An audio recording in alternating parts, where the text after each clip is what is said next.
नमस्कार, मी पंजाब डक हवामान अभ्यासक मुक्काम पोस्ट गोगळी धामणगाव तालुका शिलू जिल्हा परभणी। आज आहे 7 ऑगस्ट 2024। आजपासून परत एक शेतकऱ्यासाठी अंदाज देणार आहे। तर सर्व शेतकऱ्यांना सांगू इच्छितो की राज्यामध्ये म्हणजे आता नेमकी पावसाची काय परिस्थिती राहणार आहे, तर म्हणून हा खास करून सर्व शेतकऱ्याला अंदाज देणार आहे। तर मी आहे माझ्या शेतामध्ये 7 जूनच्या प्लॉटमध्ये, की माझा 7 जूनचा प्लॉट आहे आणि ह्या 7 जूनच्या प्लॉटमधून सर्व शेतकऱ्याला अंदाज देणार आहे। आणि सर्व शेतकऱ्याला सांगू इच्छितो की राज्यामध्ये म्हणजे आज रात्री म्हणजे विदर्भाकडे पाऊस येणार आहे। उद्याच्या म्हणजे 7, 8, 9 आणि 10 पूर्व विदर्भ, पश्चिम विदर्भ पाऊस असणार आहे, म्हणून हा अंदाज लक्षात घ्यायचा। त्याच्यानंतर राज्यात म्हणजे आता 10 तारखेपर्यंत दररोज भाग बदलत पाऊस पडणार आहे, म्हणून हा अंदाज सर्व शेतकऱ्यांनी लक्षात घ्यायचा। राज्यात एकंदरीत परिस्थिती बघितली तर राज्यामध्ये 10 तारखेपर्यंत आता भाग बदलत पाऊस पडणार आहे, पण जास्त पाऊस पूर्व विदर्भात पडणार आहे आणि त्याच्यानंतर पश्चिम विदर्भात पडणार आहे। त्यानंतर मराठवाडा आणि मराठवाडा, पश्चिम महाराष्ट्र, उत्तर महाराष्ट्र दररोज भाग बदलत मध्ये 10 तारखेपर्यंत पाऊस असणार आहे, म्हणून हा अंदाज लक्षात घ्यायचा। आणि ज्या ठिकाणी खूप पाऊस आहे त्यांच्यासाठी खास करून आनंदाची बातमी म्हणजे 11 तारखेपासून म्हणजे 11 ऑगस्ट ते 16 ऑगस्टच्या दरम्यान राज्यामध्ये सूर्यदर्शन चांगलं होणार आहे, म्हणून हा अंदाज लक्षात घ्यायचा। म्हणजे सांगायचं झालं तर हे सूर्यदर्शन खास करून जास्त मराठवाड्याकडे असणार आहे। म्हणजे सूर्यदर्शन कोणत्या जिल्ह्यात होईल, एक लातूर जिल्ह्यात होणार आहे, त्याच्यानंतर उस्मानाबाद जिल्ह्यात होणार आहे, सोलापूरकडे होणार आहे, नगरकडे होणार आहे, बीडकडे होणार आहे, परभणीकडे होणार आहे, संभाजीनगर होणार आहे, जालना जिल्हा होणार आहे, त्याच्यानंतर हिंगोली होणार आहे, नांदेड देखील होणार आहे। म्हणून राज्यात या भागात जरा जास्त सूर्यदर्शन म्हणजे मराठवाड्यात समजा जास्त सूर्यदर्शन होणार आहे, म्हणून हा अंदाज लक्षात येतो। आणि परत सर्व शेतकऱ्याला सांगू इच्छितो आता 5-6 दिवसामध्ये तुम्ही काय करा, शेतीची कामे करून घ्या।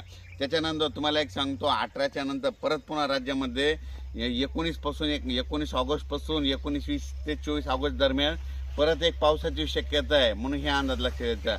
त्याचा अंदाज नंतर दिला जाईल, पण तरी एक माहीत असं म्हणून सांगतो 18च्या नंतर परत एकदा पाऊस वातावरण तयार होणार आहे, म्हणून हा अंदाज लक्षात येतात।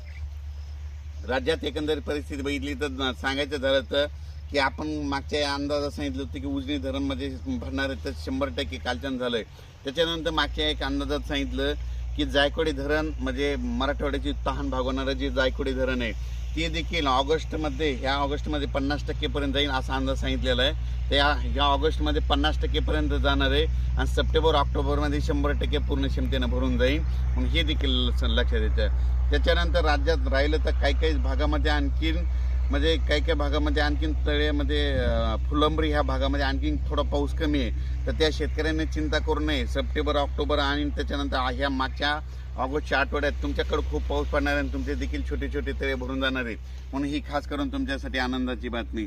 त्याच्यानंतर पूर्व विदर्भामध्ये देखील तर ह्या आता 3 दिवसात म्हणजे 7, 8, 9च्या दरम्यान पूर्व विदर्भात चांगला पाऊस होणार आहे, म्हणजे आज रात्रीला पूर्व विदर्भात चांगला पाऊस राहणार आहे, म्हणून हे अंदाज लक्षात येतात। त्याच्यानंतर पश्चिम विदर्भामध्ये बुलढाणा, अमरावती, अकोला, अचलपूर, त्याच्यानंतर वाशिम या भागात देखील आज रात्रीच्याला म्हणजे ह्या 3 दिवसामध्ये चांगला तिकडे पाऊस पडणार आहे विदर्भात, म्हणून हे अंदाज लक्षात येतात।